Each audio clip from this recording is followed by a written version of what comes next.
Good morning, everybody. It's Bobby, and today is part 2 to that swing plane series that I started last week. I hope it came across last week in the video that as I defined swing plane, that you understand that it's just an extension. That is, the swing plane itself is just an extension of where this club shaft is at address. And so if a ball were sitting right here on my big toe, the club shaft would be very vertical, and then the swing plane itself would be vertical throughout. There would be no reason to deviate from that. In fact, time spent away from vertical would be inefficient. You would just never do that to yourself just to cause yourself problems.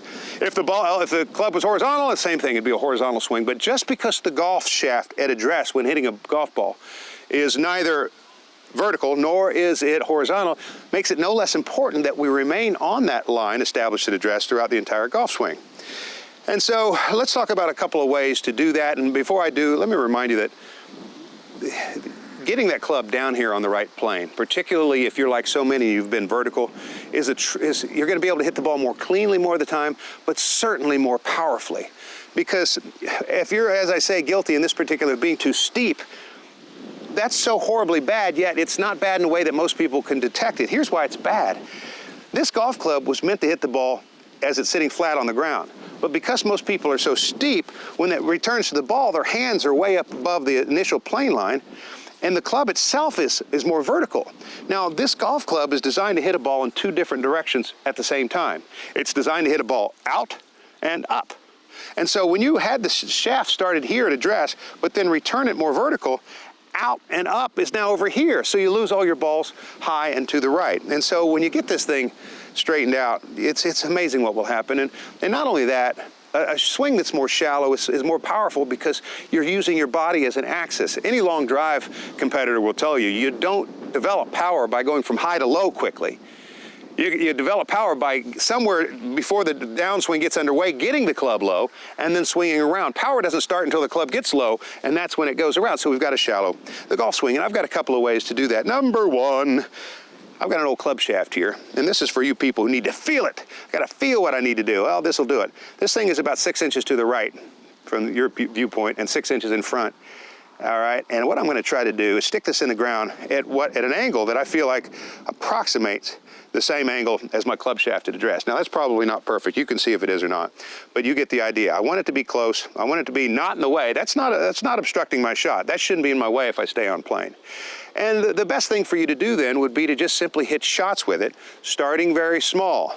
Because if you come by and you hit this thing the first time, you're not going to want to play anymore. You're going to say, that drill's not for me. So start very, very small and learn to just simply hit that golf ball while trying to keep the arms and hands and club on plane, and just start with some mini shots. Now, that ball had a gentle, beautiful little draw. I've got an 8-iron in my hand that probably went 120 yards with an absolute nothing swing because that thing was swinging around my body. You've got a lot more power that way. After I do that, I want to hit it a little harder. And a little harder and a little harder, and then climb in the club I use, getting all the way to a driver, eventually being able to swing full bore.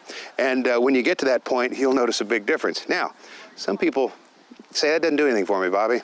You know, I hit the shaft 3 out of 5 times, and I'm just not going to keep doing that. My problem is not this tool here. I've got to figure out on a physical level what my body must do in order to flatten it. How do I flatten it? I see this thing that doesn't help me. I've got to learn to get under it. In most cases, it has to do with the right arm in the golf swing. Now, if you've ever seen a pitcher who can deliver a 95-mile-an-hour fastball, then you have definitely seen a pitcher who makes use of wonderful external rotation of the right arm, meaning this hand is behind the elbow. And then there's a whip that is finally, is discharged only at the release of the baseball. You wouldn't have this hand in front of the elbow and just shoving the ball. You've got to have it back here. All right, the golf swing's the exact same way. You don't want to have this hand in front like you would that. You want to have it back here. You want to get this thing externally rotated. Now, that does a couple of things.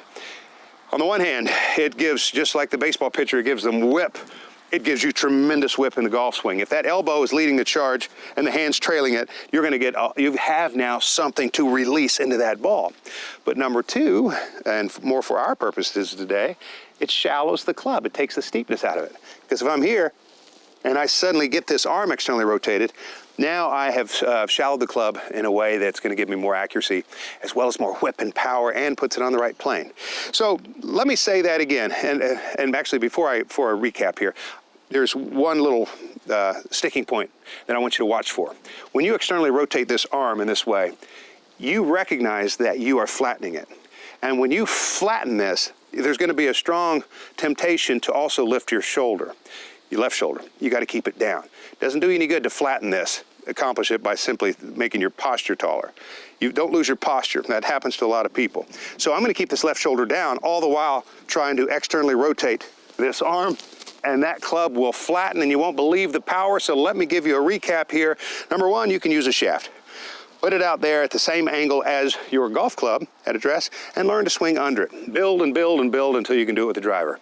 If that doesn't do it for you, then learn to externally rotate. You need to do that anyway. You need some power. Even if you're on plane, it doesn't hurt to externally rotate that right arm, get it behind the elbow, and feel like it remains there throughout the entire golf swing.